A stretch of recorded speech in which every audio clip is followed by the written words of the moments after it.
ഉദ്ദേശിക്കുന്നത്.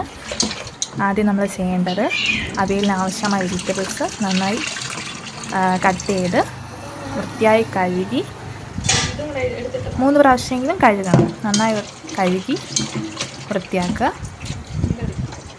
3 പ്രാവശ്യമെങ്കിലും കഴുകി വൃത്തിയാക്കുക. അതിനുശേഷം അവിയൽ വയ്ക്കേണ്ട പാത്രത്തിൽ കുറച്ച് വെള്ളം ഒഴിച്ച് അതിനെ മാറ്റുക. ചെറിയ കഷ്ണങ്ങളായിട്ടാണ് വെജിറ്റബിൾസ് കട്ട് ചെയ്യേണ്ടത്. കൂടുതൽ വെള്ളം ഒഴിക്കല്, നന്നായിട്ട് വെന്ത് പോവും. കുറച്ച് വെള്ളം ഒഴിച്ച് അതിനെ വേവിക്കാം.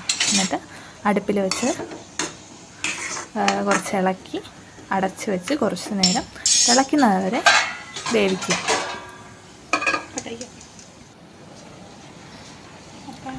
നന്നായിട്ട് തിളച്ച് വരുമ്പം കുറച്ച് ഉപ്പും മഞ്ഞൾപ്പൊടിയും ചേർത്ത് കൊടുക്കുക. എന്നിട്ട് ഫ്ലെയിം കുറച്ച് ലോയിൽ വയ്ക്കുക. അല്ലെങ്കിൽ നന്നായിട്ട് വെന്ത് പോകും. അതിനാണ് ഫ്ലെയിം ലോയിൽ വയ്ക്കുന്നത്. എന്നിട്ട് അടച്ച് വെച്ച് വീണ്ടും 2 മിനിറ്റ് വേവിക്കാം. എന്നിട്ട് നമുക്ക് അരപ്പിനായിട്ടുള്ള തയ്യാറാക്കാം.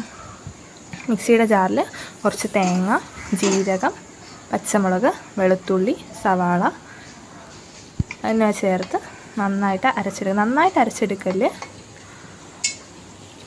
നന്നായിട്ട് അരഞ്ഞു പോയാൽ അവിയൽ കുഴഞ്ഞു പോകും. അതുകൊണ്ട് നന്നായിട്ട് അരയ്ക്കേണ്ട ആവശ്യമില്ല. ചെറുതായിട്ടൊന്ന് അരഞ്ഞ് കിട്ടിയാൽ മതി. മിക്സിയുടെ ജാറിൽ അരച്ചെടുക്കുക. കുറച്ച് മഞ്ഞൾപ്പൊടിയും ചേർത്ത് കൊടുക്കുക. നല്ല ഫൈൻ പേസ്റ്റായിട്ട് അരയാൻ പാടില്ല. അരച്ചെടുക്കുക. അങ്ങനെ അരഞ്ഞ് കിട്ടിയിട്ടുണ്ട് അവിയലിൻ്റെ മിക്സ്. ഇനി നമുക്ക് അവിയൽ എന്താണെന്ന് തുറന്ന് നോക്കാം. ഏകദേശം വെന്ത് വന്നിട്ടുണ്ട്. നമുക്കതിനെ ഒന്ന് മിക്സ് ചെയ്തതിന് ശേഷം നമ്മൾ അരച്ച് വെച്ചിരിക്കുന്ന മിക്സ് ഇടാൻ സമയമായിട്ടില്ല.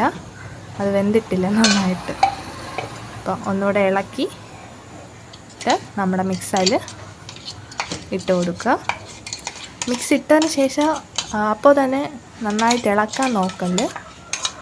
ആ മിക്സ് വേവണ വരെ വെയിറ്റ് ചെയ്യുക.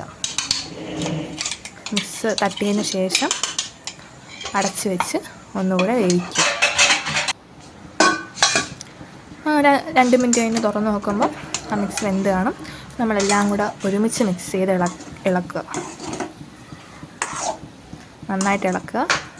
വെള്ളം കുറവാണെങ്കിൽ കുറച്ച് വെള്ളം ഒഴിച്ച് കൊടുത്താലും കുഴപ്പമില്ല. അല്ലെങ്കിൽ കരിഞ്ഞു പോകാൻ സാധ്യത ഉണ്ട്. അപ്പോൾ നമ്മൾ അവിയൽ ഇവിടെ റെഡിയായി തുടങ്ങിയിട്ടുണ്ട്. കുറച്ചുകൂടെ വേവാനുണ്ട്. ഒന്നുകൂടെ അടച്ച് വെച്ച് വേവിക്കുക. ഇപ്പോൾ നന്നായിട്ട് തിളച്ച് അവിയലിൻ്റെ കഷ്ണങ്ങളൊക്കെ വെന്ത് വന്നിട്ടുണ്ട്. ഇനി നന്നായിട്ട് ഇളക്കി കൊടുക്കുക. ഇനി നമ്മൾ ഫ്ലെയിം ഒന്ന് ഹൈയിൽ വെച്ച് വെള്ളം തോരുന്നത് വരെ നന്നായിട്ട് ഇളക്കി കൊടുക്കുക. നമ്മൾ അവിയൽ ഇവിടെ റെഡി ആയിട്ടുണ്ട്. നല്ല ടേസ്റ്റാണ് ഇത് കഴിക്കാൻ. നന്നായിട്ട് ഇളക്കി മിക്സ് ചെയ്ത് ആ വെള്ളം തോർന്ന വരെ ഒന്ന് മിക്സ് ചെയ്ത് കൊടുക്കുക.